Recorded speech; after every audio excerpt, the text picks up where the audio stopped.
അസ്സലാമലൈക്കും. എല്ലാവർക്കും പുതിയൊരു വീഡിയോയിലേക്ക് സ്വാഗതം. ഇന്ന് നമ്മൾ എണ്ണയൊന്നും ഉപയോഗിക്കാണ്ടുള്ള ഒരു സ്നാക്കാണ് ഉണ്ടാക്കാൻ പോകുന്നത് കേട്ടോ. നമ്മളെന്തായാലും നമുക്ക് മസ്റ്റാണ്, നോമ്പ് തുറക്കുമ്പോൾ ഒരു ചെറുകടി എന്തായാലും നിർബന്ധമാണ് എല്ലാവർക്കും തന്നെ. അപ്പോൾ ഇൻഷാ അല്ലാഹ് നമ്മളിപ്പോൾ ഇന്ന് ഉണ്ടാക്കാൻ പോകുന്നത് മോമോസാട്ടോ. എല്ലാവർക്കും തന്നെ അറിയാം, പക്ഷേ കാണുമ്പോൾ അവർക്ക് ഭയങ്കര ബുദ്ധിമുട്ടാണ്, പക്ഷേ ഭയങ്കര എളുപ്പമായിട്ട് ഉണ്ടാക്കാനായിട്ട്. അപ്പോൾ നല്ല ടേസ്റ്റുമാണ് കേട്ടോ, എണ്ണയില്ല. അപ്പോൾ എല്ലാ തരം ആളുകൾക്കും കഴിക്കാം. പിന്നെ എന്താണെന്ന് വെച്ചാൽ മൈദ മാവിലാണ് ഉണ്ടാക്കണം, പക്ഷെ നമുക്ക് വേണമെങ്കിൽ എന്ത് ചെയ്യാം, ഗോതമ്പ് മാവിലും ഉണ്ടാക്കാം കേട്ടോ. ഇതിപ്പോൾ ഞാൻ മൈദ മാവിലാണ് ഉണ്ടാക്കുന്നത്. ഒരു 250 ഗ്രാം പൊടി എടുത്തിട്ട്, കടി ആണല്ലോ, ചായക്കുള്ള ചെറുകടിയാണല്ലോ, അപ്പോൾ അത് മതി.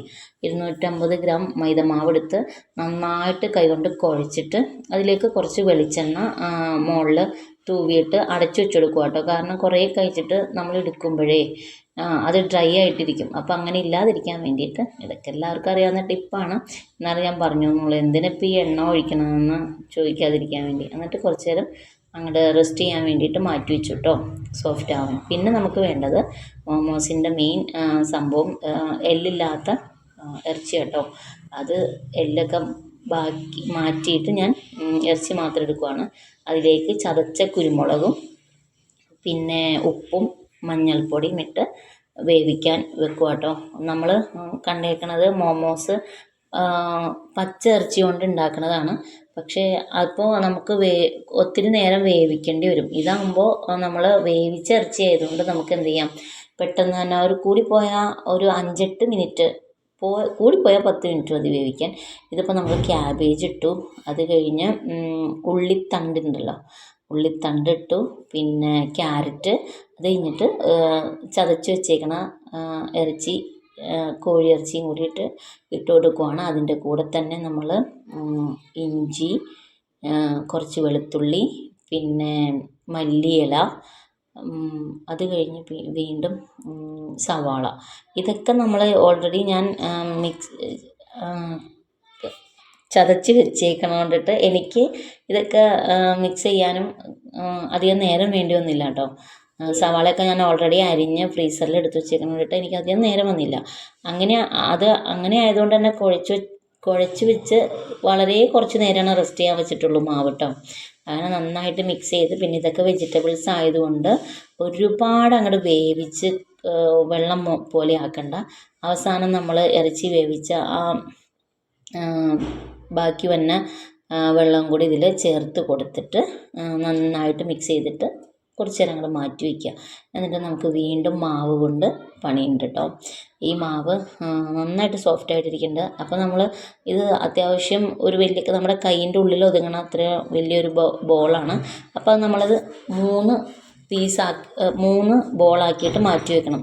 അപ്പോൾ ചെറുതായിട്ട് പരത്താൻ വേണ്ടിയിട്ടേ, അങ്ങനെ 3 ബോളായിട്ട് മാറ്റി വെച്ചിട്ട് നന്നായിട്ട് ഒരു പത്തിരി കോല് കൊണ്ട് നന്നായിട്ട് ഭയങ്കര കട്ടിയും പാടില്ല, ഭയങ്കര തിന്നാവാനും പാടില്ല. ഇത് വെന്ത് കിട്ടണമല്ലോ, വെന്തിട്ട് നമ്മൾ ചവച്ചരച്ച് കഴിക്കാനുള്ളതാണല്ലോ. അപ്പോൾ അതുകൊണ്ട് അത്യാവശ്യം നന്നായിട്ട് ഒരു മീഡിയം ടൈപ്പിൽ ഇത് പരത്തി എടുത്തിട്ട് അരിക്ക് മൂർച്ചയുള്ള ഒരു പാത്രം എടുത്തിട്ട് നന്നായിട്ട് പ്രസ് ചെയ്ത് കൊടുത്തിട്ടുണ്ടെങ്കിൽ ഇതിങ്ങനെ നല്ല സർക്കിളായിട്ട് പോന്നോളും. മാത്രമല്ല ബാക്കി വരുന്ന പൊടി ഇതുപോലെ പിന്നെയും കുഴച്ച് പിന്നെയും ഇങ്ങനെ തന്നെ ചെയ്തുകൊണ്ടിരിക്കുക, ഒട്ടും തന്നെ പൊടി വേസ്റ്റ് ആവില്ല കേട്ടോ. അത് കഴിഞ്ഞിട്ട് നമ്മൾ നേരത്തെ ഉണ്ടാക്കി വെച്ച സംഭവം ഉണ്ടല്ലോ, അതുകൊണ്ട് ഇത് ഫില്ല് ചെയ്യുക. ഇത് ഓരോരുത്തര കലാവിരുത് അനുസരിച്ചിരിക്കുവേ. നമുക്കിപ്പോൾ നേരില്ലാത്തതുകൊണ്ടും ബാക്കിയുള്ള ഐറ്റംസൊക്കെ റെഡിയാക്കാനുള്ളത് കൊണ്ടിട്ടും ഞാനിപ്പോൾ ഇങ്ങനെ ഉണ്ടാക്കുന്നുള്ളൂ കേട്ടോ. ജസ്റ്റ് അതൊന്ന് മടക്കിയിട്ട് ഒന്ന് പ്രസ് ചെയ്ത് കൊടുക്കണം, ഒട്ടിച്ചു കൊടുക്കണം, അല്ലെങ്കിൽ വിട്ടുപോരും. എന്നിട്ട് ഇതെല്ലാം ഞാൻ 2 സെക്ഷനായിട്ടാണ് വേവിച്ചത്, ഒട്ടിപ്പിടിക്കുമെന്ന് ഓർത്തിട്ട്. അത് ഇഡ്ഡലി ചെമ്പിലോ ഇട്ടിട്ട് ആവി കയറ്റാൻ പറ്റുന്ന ഏത് പാത്രമാണോ അതിലിട്ടിട്ട് നന്നായിട്ട് എന്ത് ചെയ്യാം, വേവിക്കുക. ഒരു 10 മിനിറ്റ് മതി കേട്ടോ.